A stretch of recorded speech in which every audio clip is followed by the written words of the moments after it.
Bonjour à tous et bienvenue dans cette édition du 13h. 20 jours après l'effondrement meurtrier de plusieurs immeubles rue de Tivoli à Marseille, une partie des 300 habitants évacués ont enfin pu regagner leur domicile.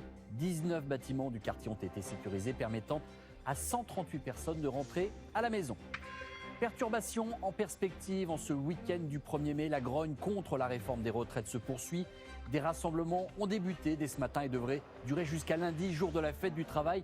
Les syndicats appellent à une mobilisation historique. Une bonne nouvelle pour celles et ceux qui ont du mal à voir de loin. Des lunettes permettent de corriger et freiner la myopie, ce trouble de la vue qui touche près d'un Français sur deux. Nous vous expliquerons le fonctionnement de cette technologie innovante.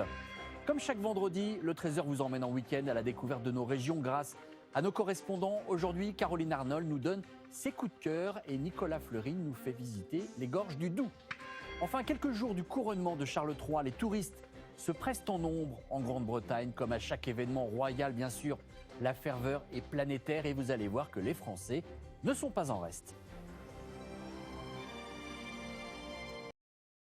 À quelques jours du couronnement de Charles III, les régiments des forces armées britanniques ont défilé hier vers le palais de Buckingham, une cérémonie pour prendre possession de leurs nouvelles couleurs et de leurs étendards avec le nouveau monogramme du roi.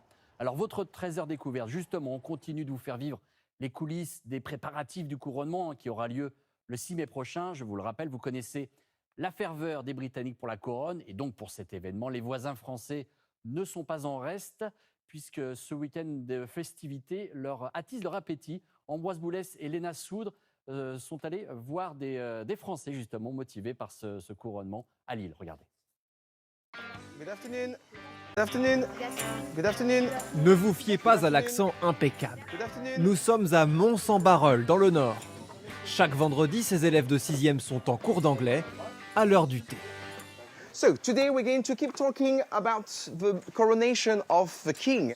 Ces derniers temps, la classe voit l'histoire se dérouler sous ses yeux, plutôt que dans les manuels. Tiens, c'est le portrait du roi, bien évidemment, à mettre dans ton cahier. Il y a 70 ans qu'on n'a pas eu ce faste, ce qu'on appelle en anglais cette pageantry, donc cette pompe, cet apparat, tous ces symboles. Et donc, pour un professeur d'anglais, c'est du pain béni. N'oubliez pas que le couronnement, c'est une cérémonie plutôt festive ou religieuse? Religieuse. Ben oui. What's English for Dieu? Dieu, c'est Dieu. God. Et la formule fonctionne. Les élèves sont fascinés par ce nouveau roi. Moi, je le connais pas personnellement, mais moi, je trouve qu'il doit être gentil. Et que ça va être un bon roi. La reine et tout, je ne m'intéressais pas trop, mais depuis qu'il y a Charles maintenant, je m'intéresse un peu plus. Et pour mieux comprendre Charles, quoi de mieux que de le revoir enfant? Vous voyez le petit, d'accord, Charles, le prince Charles, qui avait que 4 ans et donc qui assiste au couronnement de sa maman. Le 2 juin 1953, Charles, les cheveux pleins de brillantine, regarde ce qu'il attend 70 ans plus tard sans trop comprendre. À ce moment-là, il s'ennuie ferme à côté de sa grand-mère. Eux, au contraire, sont tout à fait éveillés. Il faut dire que M. Baudry, le prof, sort le grand jeu, un magazine collector.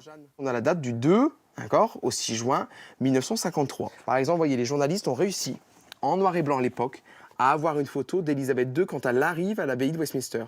Il a plus de 70 ans. Il y a des photos inestimables. Alors, comprenez que je ne vous fasse pas passer en classe. Vous l'aurez compris, M. Baudry n'est pas un prof comme les autres. Je suis très fan de la monarchie britannique. Quand j'étais élève de 6e, comme mes élèves, j'avais une professeure d'anglais qui m'avait bien capté, qui m'avait beaucoup passionné, parce que tout ce qui a trait à la monarchie m'intéresse beaucoup. Et sa passion fait aujourd'hui retentir la ferveur royale par-delà les frontières. God save the king! God save the king! God save the king! Depuis 1953, le couronnement est un événement mondial. À l'époque, plus de 8000 invités officiels de 129 nations se pressent pour assister au sacre d'une jeune femme. Le parcours de la procession d'Élisabeth II est couvert de gradins. Et pour permettre à tous d'apercevoir la souveraine, pour la première fois, cette cérémonie millénaire est retransmise à la télévision.